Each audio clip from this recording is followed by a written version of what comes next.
distrito ninyo,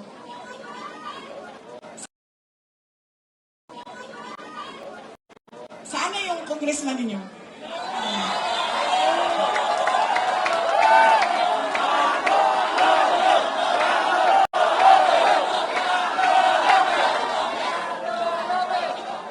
Ganitong klaseng pagmumukha ang ilagay ninyo sa Kongreso.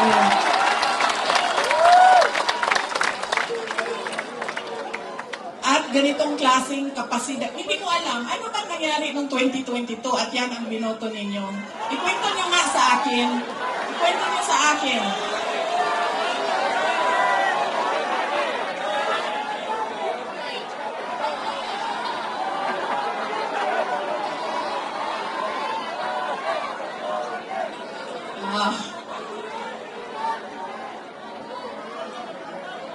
Yan na ang sinasabi. Kasi talaga, totoo. Nung nakita ko siya na nagsasalita patungkol sa akin, congressman yan? Ng syudad ng Maynila? Diba, ang sobrang laki ng pride natin bilang Pilipino sa syudad ng Maynila. Tapos, yan ang sinasabi ko. In-endorse ng mayor ninyo, in-endorse ng sikat, binoto ninyo, hindi nyo man inisip.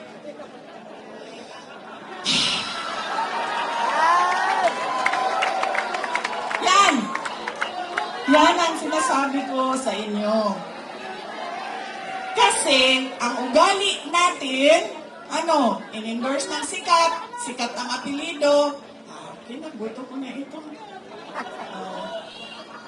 Sumayaw, kumanta, napatawa ako. Bahala na yung pangako mo. Hindi natutupad. Okay ka na. Yan ang, kita niyo, nasaan na yung bansa natin ngayon. Nasa pangkungan na tayo. Ay, sorry, in-endorse ko din pala sa BBM. Hinihingi ako ng patawad.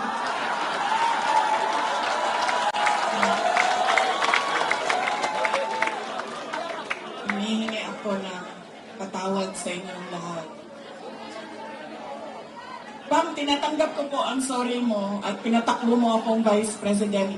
Okay lang, ma'am.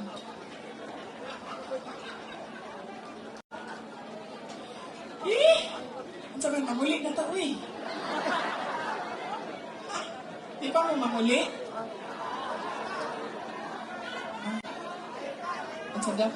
Kaya nga tinanggal ko yung seal ko dito kanina kasi alam ko na po anong mangyayari sa kampanya na ito. Alam ko na po kung anong mangyayari sa kampanya na ito ngayong gabi. Alam ko!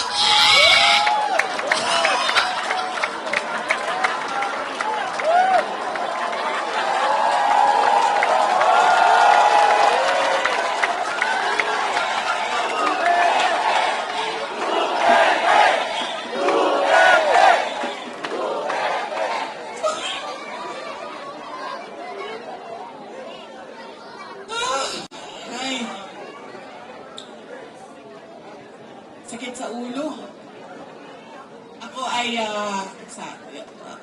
Ako ay hindi kandidato. Baka kasi Duterte ngayon ang Duterte. Hanapin ninyo ako sa balota.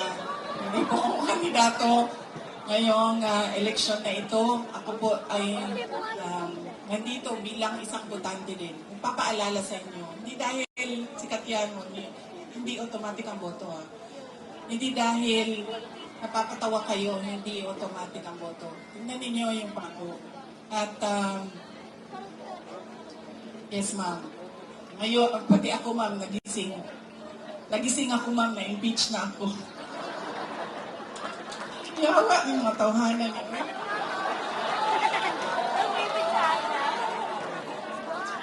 Nasira ng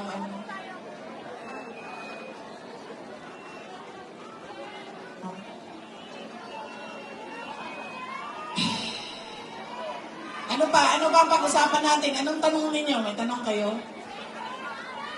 Ano daw? Ano sir? makulong tayo niyan. Kung paalisin, palayasin, patalsikin, paalisin. Ano pa? Anong tanong ninyo? Ay. Paano maka-uwi si President Duterte? Kidnapin din natin doon, ma'am. Punta tayo lahat doon. Akong bahala sa ticket ninyo, ha?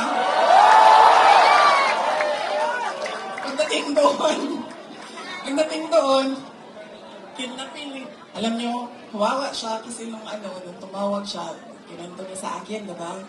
Bakit kailangan diretso 10 yung mga senador. Sinabi niya sa akin in Bisaya, sabi niya sa akin, ayaw biya akong kalimti din niya, basta makalimutan ko nila, mabulok pa din niya. Huwag mo akong kalimutan dito. Baka makalimutan mo ako, mabubulok ako dito. Yan ang totoo. Pangulong Duterte is 80 years old. Mahina na yung tuhod niya, mahina na yung likod niya, mahina na yung katawan niya. At kakaawa siya sa sitwasyon niya doon.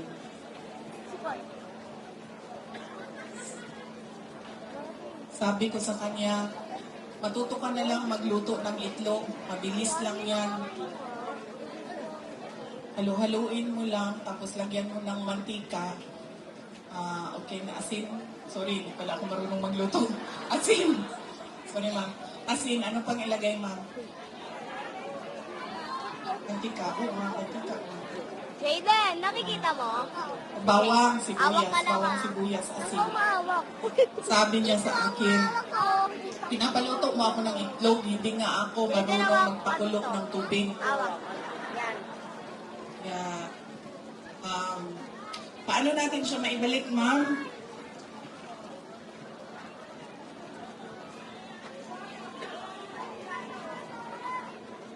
Ituloy lang natin yung kanyang nasimulan na pagbabago.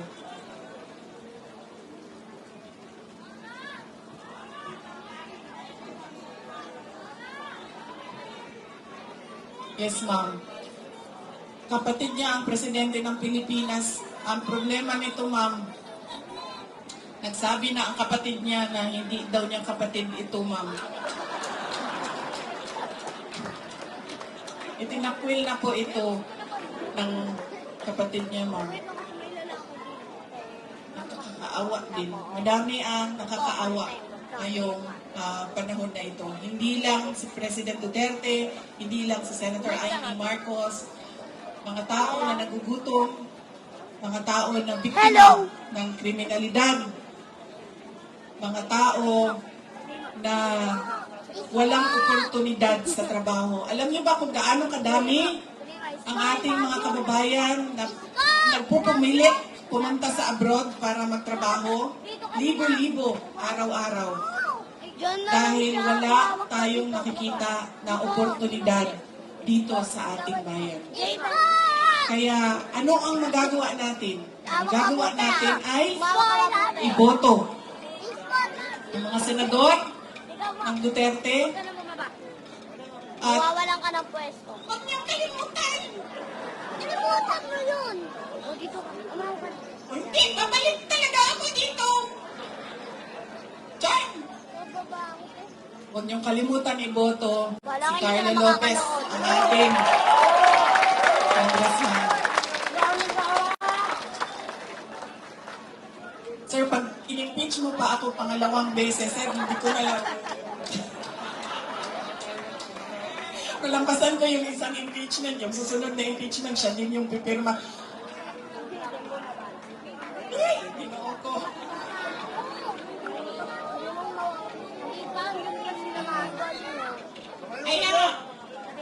Kaya, ulitin ko po yung pagpapasalamat ko sa inyong lahat, sa oras ninyo, sa panahon ninyo, sa pakikinig ninyo, sa pasensya ninyo, sa pagmamahal ninyo, at sa inyong patuloy na pagtitiwala sa akin sa dating Pangulong Rodrigo Duterte at sa aming pamilya. At salamat po, Mayor Isko Moreno Dumagoso, sa pagpapahiram ng microphone, kuryente, LED wall at stage ngayong gabi na ito. Napakabait niyo po. Alam niyo ba, mahirap maghanap ng stage. Subukan mo ba? Mahirap maghanap ng stage. Oo nga eh. 2 bangko dapat, Mayor, kasi hindi ako kinakaya ng isa lang.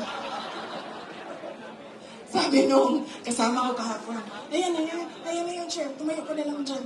Sabi ko, kulang yan, kung makinig-isa, hindi ako kaya ng, isa lang, dapat 2 bangko. 2 na yung rally, okay na.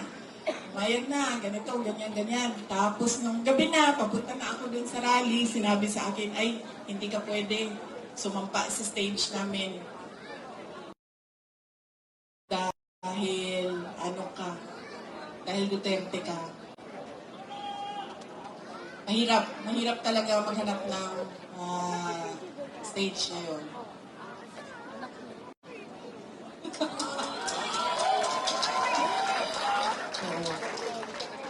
Bukas po, iniimbitahan ko kayo lahat. Doon na naman po ako sa distrito ni si Joel Chua na. Sabi ni Joel Chua, sabi ko,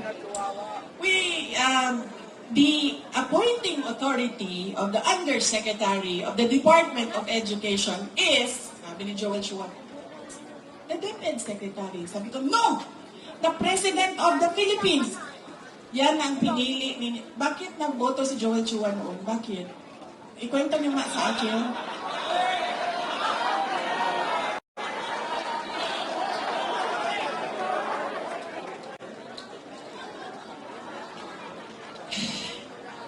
Saan kayo nakahanap ng abogado na hindi niya alam kung sino ang nag-a-appoint ng undersecretary ng isang departamento?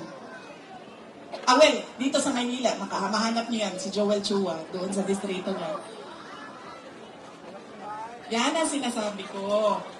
Dahil inendorso ng sikat at magaling na mayor, hindi niyo na inisip, tama ba na iboto ko itong tao na ito? Mukha yan ng distrito ninyo. Yan ang magsasalita para sa inyong lahat. Kaya siguraduhin ninyo maganda ang boses, may nalalaman, at may sinasabi ang inyong mga kandidato at mga leader. Dahil yan, muna inyong ang garbo din sa inyong distrito. Yan ang pride ng inyong distrito, ng inyong syudad. Ang lahat na nagawa natin ay para sa Diyos, sa bayan, at sa bawat pamilyang Pilipino.